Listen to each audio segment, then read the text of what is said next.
السلام علیکم ورحمۃ اللہ وبرکاتہ۔ امید ہے آپ لوگ ایمان اور صحت کی بہتر حالت میں ہوں گے۔ جو لوگ چینل پر نئے ہیں چینل کو سبسکرائب اور بیل آئیکن کو پریس کر دیں، شکریہ۔ ایک بزرگ نہر کنارے جا رہے تھے۔ ان کو بھوک بھی لگی ہوئی تھی، مگر فقیر بندے تھے، خرچ کرنے کے لیے پاس کچھ تھا نہیں۔ نہر میں ایک سیب دیکھا جو بہتا ہوا جا رہا تھا۔ انہوں نے سیب لیا اور اس کو کھا لیا۔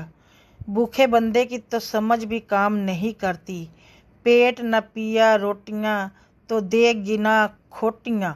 کھانے کے بعد خیال گزرا کہ یہ سیب تو میرا نہیں تھا، یہ تو کسی اور کا تھا، میں نے بغیر اجازت کھا لیا۔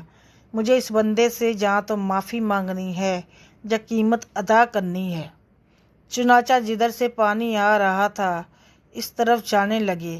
اگر کچھ دور جانے کے بعد دیکھا کہ ایک باغ ہے جس میں سیب کے درخت ہیں، سمجھ گئے جہاں سے گرا ہوگا۔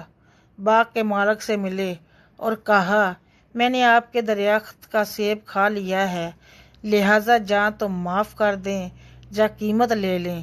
اس نے کہا، معاف تو میں نہیں کرتا، ہاں قیمت ادا کر دو۔ کہنے لگے، جو بھی قیمت ہوگی مزدوری کر کے دے دوں گا۔ اس نے کہا، میری ایک بیٹی ہے، گونگی ہے، بے زبان سے، آنکھوں سے اندھی ہے، کانوں سے بہری ہے، پاؤں سے لولی لنگڑی ہے، لہٰذا اس کے ساتھ تم نکاح کرو اور ساری زندگی اس کی خدمت کرو، اس کو خوش رکھو، یہ قیمت دینی پڑے گی۔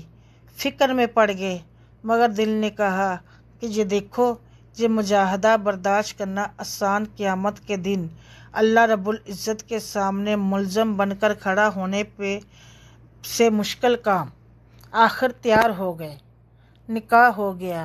جب وہ اپنی بیوی کے پاس گئے تو حیران، چاند کا ٹکڑا، آنکھیں خوبصورت، بولنے والی، سننے والی، سمجھنے والی۔ حیران ہو کر اس سے پوچھا کہ تم اپنے باپ کی ایک ہی بیٹی ہو یا کوئی اور بھی تمہاری بہن ہے؟ اس نے کہا، میں ایک ہی بیٹی ہوں۔ خیر رات گزر گئی۔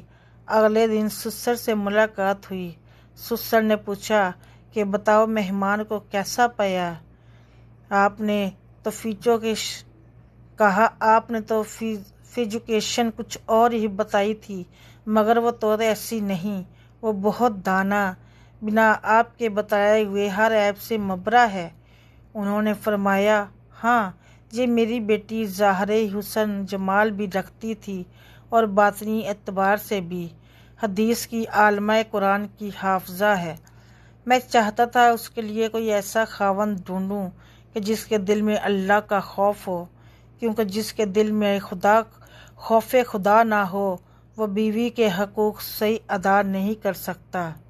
اسی لیے سورۃ النساء پڑھ کر دیکھیں، ہر دوسری چوتھی آیت میں ہے، کیونکہ اللہ تعالیٰ جانتے ہیں کہ جب تک اللہ تعالیٰ خوف دل میں پیدا نہیں کریں گے وہ دوسروں کے حقوق کو صحیح ادا نہیں کر سکیں گے۔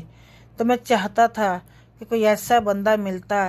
جب تم نے ایک سیب کی وجہ سے معافی مانگی تو میں نے کہا، اس کے دل میں خوف خدا ہے، اس لیے میں نے اپنی بیٹی کے لیے تمہیں خاوند کے طور پر تجویز کیا۔ دونوں ساتھ رہنے لگے۔ اللہ رب العزت نے انہیں بیٹا دیا جس کا نام انہوں نے نعمان رکھا۔ یہ نعمان بڑا ہو کر امام اعظم ابو حنیفہ رضی اللہ تعالیٰ عنہ ہوئے۔